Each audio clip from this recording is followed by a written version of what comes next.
Chers compatriotes, chers enfants du Bénin plus que jamais debout, vous qui me regardez, sachez que vous regardez Vodou nous djenoumen, nous djemme djong, nous djemme nous beto, bo djemme na chesino, bo djemme nous toito.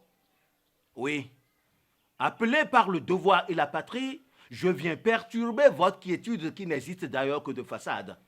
Vous tous politiciens de mon pays, vous tous administrés qui refusez de vous prononcer sur les dérives de l'heure, vous tous supporters aveugles, corrompus et inconscients, qui encouragez les va-t-en-guerre de la République, vous allez devoir m'écouter, quitte à vous de multiplier à mon encontre des invectives, des insultes, des menaces et des propos diffamatoires. Au nom de la patrie, la poitrine s'expose et aucun sacrifice ne sera de trop. Chers enfants du Bénin plus que jamais debout, quand il s'agit de tuer un serpent trop vénéneux et redoutable, il faut s'armer de grands moyens et ne jamais y aller par 4 chemins. Face à cette classe de politiciens aux abois, voici ma parade. Seule la République peut guérir les maux de la République. Pour une fois, pour vous parler, je m'en vais puiser dans notre patrimoine historique, dans ce qui nous lie en tant que nation, dans notre identité commune, dans ce qui fait la singularité et le charme de notre vivre ensemble. Chers enfants du Bénin plus que jamais debout, depuis le milieu du 19e siècle, le grand monarque réformateur du Dahomey, Dada Gézo, ne nous enseigne-t-il pas que pour construire une nation, chaque enfant doit boucher de ses doigts la jarre trouée?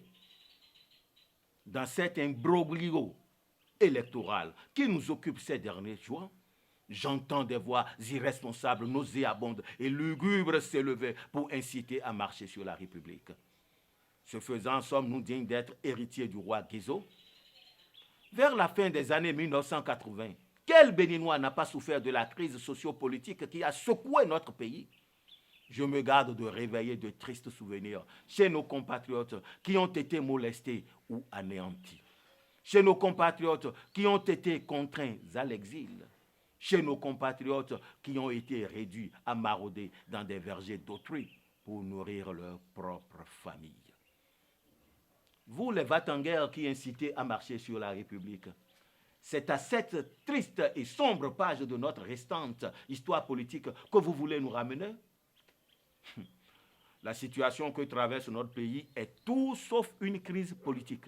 C'est simplement une farce savamment orchestrée par des politiciens égoïstes et profondément hostiles au respect des textes de la République. De pareils comédiens ne méritent guère d'avoir des spectateurs qui les applaudiraient.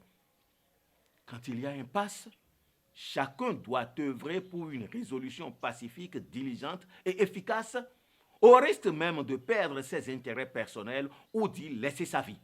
C'est cela le devoir patriotique. Kaba et Biogera ne nous ont pas enseigné autre chose.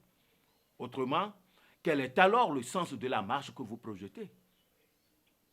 Si vous créez des troubles dans le pays, pensez-vous que c'est au Togo, au Burkina Faso, au Niger ou au Nigeria que nous allons retrouver la paix et vivre heureux? Non, le Bénin est notre seule patrie. L'immense Alekpe Raoult nous l'a déjà enseigné dans l'une de ses chansons. Et maintenant, je me tourne vers toi, Patrice Talon, président de mon pays. Dans mon dernier poste, je te mettais en garde contre les vautours que je voyais venir, en décidant de ramener à la lumière des gens qui ont choisi de boycotter le code électoral. Quelle œuvre utile as-tu faite?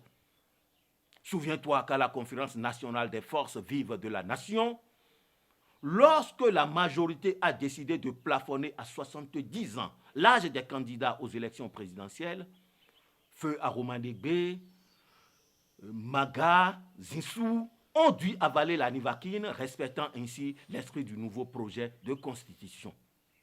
Pourquoi alors, toi, président de la République, tu as tenté de rappeler des politiciens décidés à briser la voie de la majorité, ici consacrée par un code électoral et une charte des partis politiques régulièrement votés? Pourquoi ça? Écoute, dans ce dossier, voici mon dernier avertissement à ton adresse. Nous sommes démocrates à tout point de vue. Alors fais organiser les élections à bonne date avec les partis autorisés. Aux autres d'aller se mettre à jour pour les joutes électorales des temps à venir.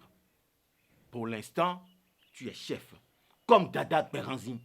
Fais face aux perturbateurs, tends la main pour repousser ceux qui votent une loi et pour leur intérêt égoïste choisissent de ne pas l'appliquer. Si tu as besoin de bouclier pour avancer, je t'offre ma poitrine. C'est moi, Ians Yetchenou, qui te le dis.